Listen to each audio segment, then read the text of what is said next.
Okay, I'm picking it up on 246. Another example, he said. This is O'Brien. Some years ago, you had a very serious delusion indeed. Delusion. Remember, this is O'Brien's going to call Winston's memories delusions in order to trick him into thinking that he does not remember things correctly. You believe that three one-time party members named Jones, Aronson, and Rutherford, men who were executed for treachery and sabotage after making the fullest possible confession, were not guilty of the crimes they were charged with. You believed that you had seen unmistakable documentary evidence proving that their confessions were false. There was a certain photograph about which you had a hallucination. You believed that you actually held it in your hands. It was a photograph something like this. An oblong slip of paper had appeared between O'Brien's fingers. For perhaps 5 seconds, it was within the angle of Winston's vision. It was a photograph, and there was no question of its identity. It was the photograph.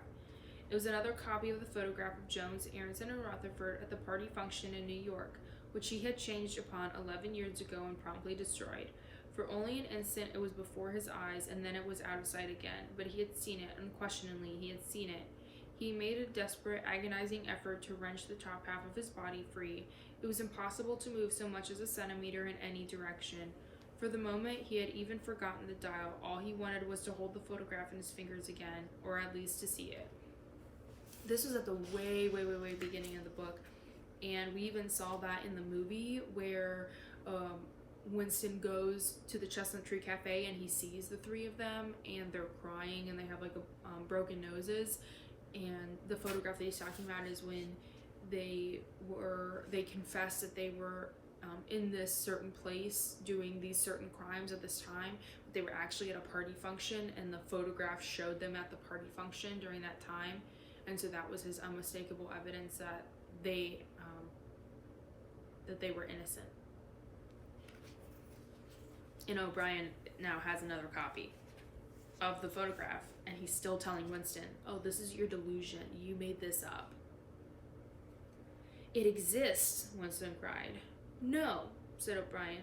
He stepped across the room. There was a memory hole in the opposite wall. O'Brien lifted the grating. Unseen, the frail slip of paper was rolling away on the current of warm air. It was vanishing in a flash of flame. O'Brien turned away from the wall. Ashes, he said. Not even identifiable ashes. Dust. It does not exist. It never existed. But it did exist. It does exist. It exists in memory. I remember it. You remember it. I do not remember it, said O'Brien. Winston's heart sank. That was doublethink. He had a feeling of deadly helplessness. If he could have been certain that O'Brien was lying, it would not have seemed to matter. But it was perfectly possible that O'Brien had really forgotten the photograph. And if so, then already he would have forgotten the denial of remembering it, and forgotten the act of forgetting. How could one be sure that it was simple trickery? Perhaps a lunatic dislocation in the mind could really happen. That was the thought that defeated him. That's a really big statement, so I want to go back and unpack that. So O'Brien has the photograph that they're talking about in his hand, and then he walks over to the memory hole and he puts it down the memory hole. And he says, it never existed. And Winston's like, yeah, it did. It was right there. You had it in your hand. I saw you, and we were talking about it. So you have to remember that this conversation just happened. And O'Brien says, no, I don't remember that.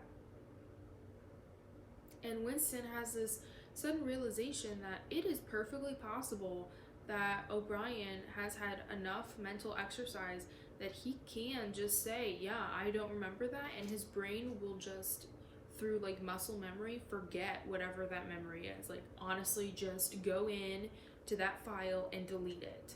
Because that's what doublethink is, right? It's having a memory, and then you very consciously go into your brain and you find that file, whatever that memory is, and you click delete, and then you forget that you even deleted it. So it never existed. It never happened. O'Brien was looking down at him speculatively. More than ever, he had the air of a teacher taking pains with a wayward but promising child. There is a party slogan dealing with the control of the past, he said. Repeat it, if you please. Who controls the past controls the future. Who controls the present controls the past, repeated Winston obediently. Who controls the present controls the past, said O'Brien, nodding his head with slow approval. Is it your opinion, Winston, that the past has real existence? Again, the feeling of helplessness descended upon Winston. His eyes flitted toward the dial. He not only did not know whether yes or no was the answer that would save him from pain, he did not even know which answer he believed to be the true one. O'Brien smiled faintly. "You are no metaphysician, Winston," he said. "Until this moment you had never considered what is meant by existence. I will put it more precisely. Does the past exist concretely in space? Is there somewhere or other place a world of solid objects where the past is still happening?" "No." "Then where does the past exist, if at all?" "In records. It is written down in records and in the mind, in human memories." "In memory. Very well then, we the party control all records and we control all memories. Then we control the past, do we not?" "But how can you stop people remembering things?" cried Winston again, momentarily forgetting the dial. "It is involuntary. It is outside oneself. How can you control memory? You have not controlled mine." O'Brien's manner grew stern again. He laid the hand on the dial. "On the contrary," he said, "you have not controlled it. That is what brought you here. You are here because you have failed in humility and self-discipline. You will not make the act of submission, which is the price of sanity. You prefer to be a lunatic, a minority of one. Only the disciplined mind can see reality, Winston. You believe that reality is something objective, external, existing in its own right. You also believe that the nature of reality is self-evident. When you delude yourself into thinking that you see something, you assume that everyone else sees the same thing as you. But I tell you, Winston, that reality is not external. Reality exists in the human mind and nowhere else, not in the individual mind, which can make mistakes, and in any case soon perishes, only in the mind of the party, which is collective and immortal. Whatever the party holds to be truth is truth. It is impossible to see reality except by looking through the eyes of the party. That is the fact that you have got to relearn, Winston. It needs an act of self-destruction, an effort of the will. You must humble yourself before you can become sane."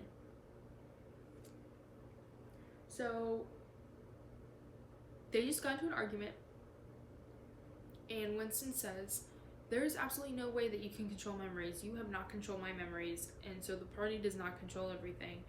And O'Brien shoots back and says, "Actually, we do control everything. You are the one who has chosen not to learn this, and so you are the one who is insane and going crazy.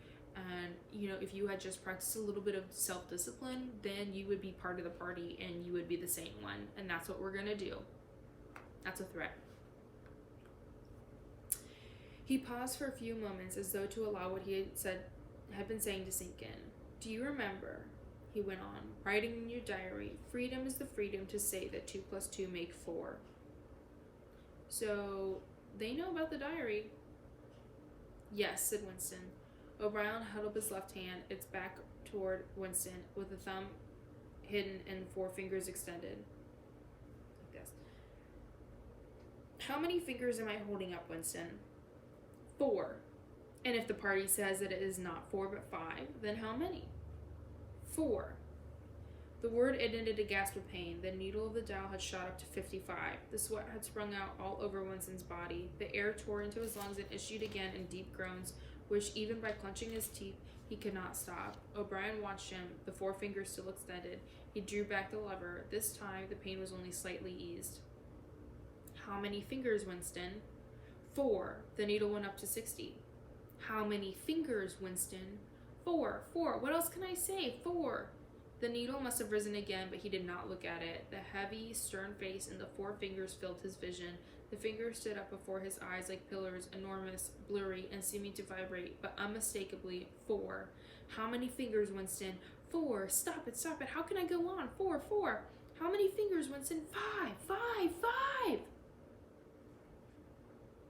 I'm gonna stop there.